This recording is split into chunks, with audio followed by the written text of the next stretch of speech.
Olá a todos, meu nome é Gabriel.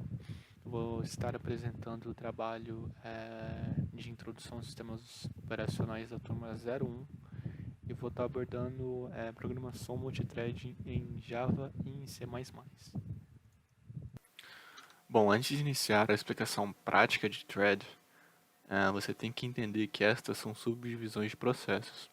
Ou seja, cada processo possui diversas threads, que são linhas de instruções, que assim nós podemos dividir essas partes do nosso processo do programa em Java para trabalhar paralelamente. As threads estão presentes em nosso dia a dia.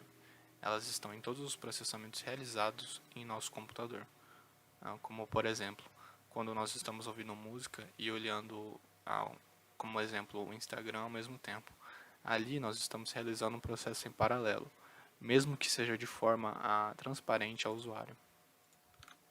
Em um programa Java, nós podemos querer executar duas ou mais threads ao mesmo tempo, ou seja, dois ou mais procedimentos internos do programa ao mesmo tempo.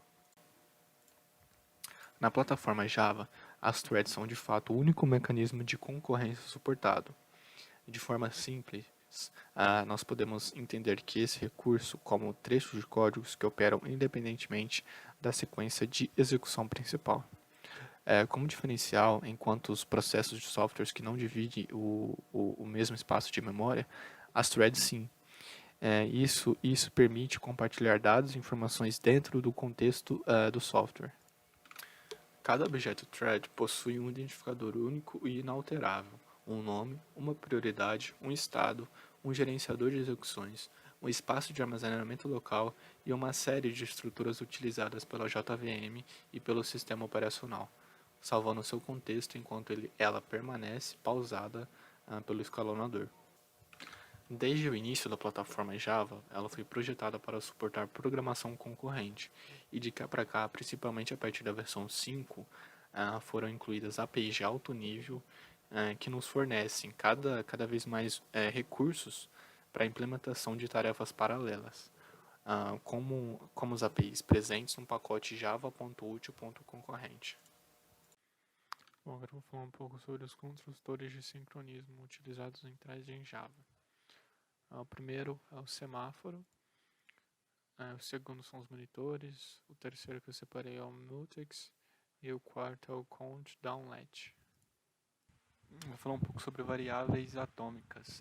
Como está no slide, quando é preciso utilizar tipos primitivos de forma concorrente, uma boa opção é adotar o respectivo tipo atômico, presente no pacote java.util.concorrente.atomic. Esse tipo de objeto ele disponibiliza operações como incremento através de métodos próprios e são executados em baixo nível pelo hardware, de forma que a thread não será interrompida durante o processo. E deste modo não é necessário sincronizar o objeto, gerando um algoritmo sem bloqueios e muito mais rápido. Vou falar um pouco sobre variáveis atômicas. Como está no slide, quando é preciso utilizar tipos primitivos de forma concorrente, uma boa opção é adotar o respectivo tipo atômico, presente no pacote java.util.concorrente.atomic. Esse tipo de objeto ele disponibiliza operações como incremento através de métodos próprios e são executados em baixo nível pelo hardware, de forma que a thread não será interrompida durante o processo. E deste modo não é necessário sincronizar o objeto, gerando um algoritmo sem bloqueios e muito mais rápido. Bom, agora eu vou falar um pouco sobre o multithreading em C++. Bom, vou explicar para vocês rapidamente o conceito de multithreading. Multithreading é uma forma especializada de multitarefa, onde multitarefa é um recurso que permite o computador executar dois ou mais programas simultaneamente. Em geral, existem dois tipos de multitarefa, a baseada em processo e a baseada em thread.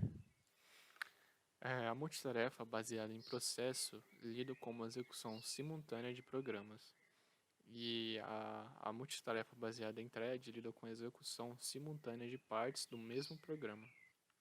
Um programa multithread contém duas ou mais partes que podem ser executadas simultaneamente. Cada parte desse programa é chamado de thread e cada thread define um caminho de execução separado. Agora eu vou falar para vocês brevemente o conceito de simultaneidade.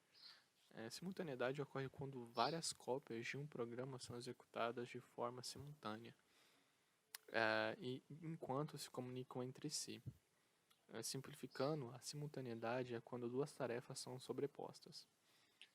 Um aplicativo simultâneo simples, ele usará uma única máquina para armazenar as instruções do programa, mas esse processo ele é executado por várias threads diferentes.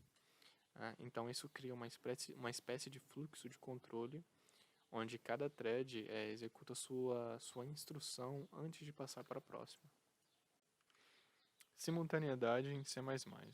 C++11 foi o primeiro padrão de C++ a introduzir a simultaneidade, incluindo threads, o modelo de memória de C++, variáveis condicionais, multics e muito mais. O padrão C++11 muda drasticamente com C++17. A adição de algoritmos paralelos na STL melhorou bastante o código do simultâneo. Bom, agora eu vou mostrar para vocês um pouco sobre a criação de threads em C++ no Linux. No Linux, todas as funções de threads elas são declaradas no arquivo de escopo de cabeçalho com o seguinte código do comando, pthread.h. E para você criar uma nova thread, eu deixei aqui no slide a sintaxe para uma criação de uma nova thread e com 4 parâmetros que eu vou estar explicando para vocês. Bom, o primeiro é o identificador exclusivo para cada thread. O segundo parâmetro seria um objeto de atributo que pode ser usado para definir vários atributos da thread, né? O terceiro seria basicamente um encadeamento que a thread executaria depois de criado. E o quarto seria o único argumento que deve ser passado por referência como um ponteiro do tipo void. Bom, agora pthread _exit é usado para sair especialmente de uma thread, ou seja, você estaria encerrando a thread. A função join, a junção de encadeamento é feita usando essa função join, como está na sintaxe. Isso torna o thread principal e o thread filho independentes. O thread principal ele termina somente após o thread filho terminar, ou seja, o thread principal espera que o thread filho complete a execução. Função detach. A função detach desanexa um thread de um thread pai. Ou seja, ele permite que o thread principal e o thread filho sejam executados independentemente. A sintaxe é essa que eu coloquei no slide. Agora eu vou falar um pouco sobre o número de dados compartilhados. Você, programador, deve coordenar o acesso de uma variável compartilhada se mais de uma thread estiver usando ao mesmo tempo e essa variável for mutável. Ler e gravar uma variável que seja compartilhada ao mesmo tempo seria basicamente uma corrida de dados. E portanto, um comportamento indefinido. O acesso de coordenação de uma variável compartilhada ela é obtida com mutexes e bloqueio em C++. Agora eu vou falar um pouco sobre mutex. Mutex, ou uma exclusão mútua, ela garante que apenas uma thread possa acessar uma variável compartilhada a qualquer momento. Um mutex bloqueia e desbloqueia a seção crítica a qual a variável compartilhada pertence. Em C++ tem 5 mutex diferentes. Eles podem bloquear recursivamente, provisoriamente e com ou sem restrição de tempo. Até mesmo os mutex podem compartilhar um bloqueio ao mesmo tempo. Dados do tipo atômico. Em C++ tem um conjunto de tipos de dados atômicos simples, que são booleanos, caracteres, números e ponteiros em muitas variedades. Você pode definir o seu próprio tipo de dado atômico com modelo de classe std atomic, como no slide.